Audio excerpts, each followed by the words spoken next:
بسم اللہ والصلاة والسلام علی رسول اللہ۔ بخاری کی باتیں چینل سے ہم تیسری ویڈیو کے ساتھ حاضر خدمت ہیں۔ امیر شریعت، بطل حریت، قائد تحریک ختم نبوت حضرت سید عطا اللہ شاہ بخاری رحمہ اللہ تعالی علیہ کی دختر نیک اختر سیدہ ام کفیل بخاری رحمت اللہ علیہا ایک واقعہ نقل فرماتی ہیں کہ ہمارے گھر میں 1938 تک میرے اور بڑے شاہ جی حضرت سید ابو ذر بخاری رحمہ اللہ تعالی علیہ کے علاوہ ایک شخصیت اور تھی جو سن شعور کو پہنچنے تک ہمارے ہاں بطور فرد خانہ مقیم رہی، اور وہ تھی بانو محلہ کے ایک غریب کشمیری خاندان کی لڑکی تھی جو کسی استاد کے قابو میں نہ آتی تھی۔ اس کی والدہ اماں جی رحمہ اللہ تعالی علیہا کے پاس اسے قرآن مجید پڑھنے کے لیے بٹھا گئی۔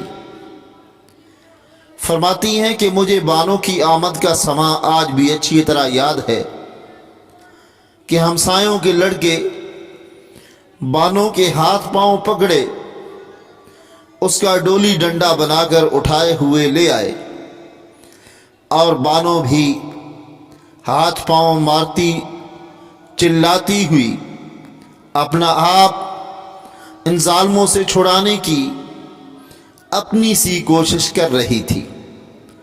اور پھر چند دن تک یہ منظر دیکھنے میں آتا رہا کہ محلے کے ہمسایہ بچوں کی دستی زنجیر میں جکڑی ہوئی بانو تڑپتی پھڑکتی ہمارے ہاں پہنچائی جا رہی ہے۔ پھر ایک وقت ایسا بھی آیا کہ بانو ہم بہن بھائیوں کے ساتھ یوں گھل مل اور رچ بس گئی گویا ہماری حقیقی بہن ہے۔ بانو کے اس انقلاب میں میرے ابا جی یعنی امیر شریعت سید عطا اللہ شاہ بخاری رحمہ اللہ کے روح میں اتر جانے والے پیار کا بہت زیادہ حصہ تھا۔ اگرچہ اماں جی نے بھی اس سے کم محبت نہیں کی تھی، مگر وہ اس کی معلمہ بھی تھیں، اس ناطے کبھی کبھار مرمت بھی ہو جاتی، لیکن ابا جی کی مودت اور محبت سے بانو اس گھر کے ایک فرد کی صورت میں ڈھل گئی۔ دیکھتے ہی دیکھتے ماہ سال گزر گئے۔ فرماتی ہیں مجھ میں اور بانو میں جدائی کا تصور بھی کبھی نہ ابھرا تھا۔ کیا ہوا جو بانو مہینے میں کبھی کبھار اپنے ماں باپ کے گھر بھی آئے۔ اس کے والدین نے جب اس کی شادی کرنا چاہی تو حضرت امیر شریعت تبلیغی سفر پر تھے۔ شادی کی تاریخ مقرر ہو گئی، گھر جانے کے نام پر وہ رونا شروع کر دیتی۔ محلے کی چند لڑکیوں نے ہمارے ہاں ہی اس کو مہندی لگا دی۔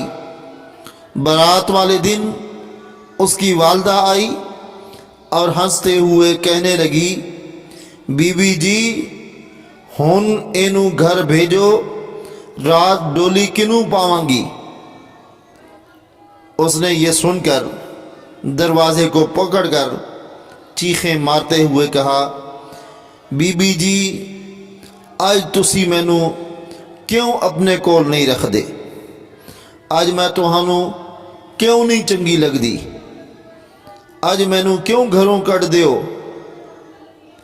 بیٹیوں کی رخصتی کی تاریخ میں وہ انوکھا دن تھا۔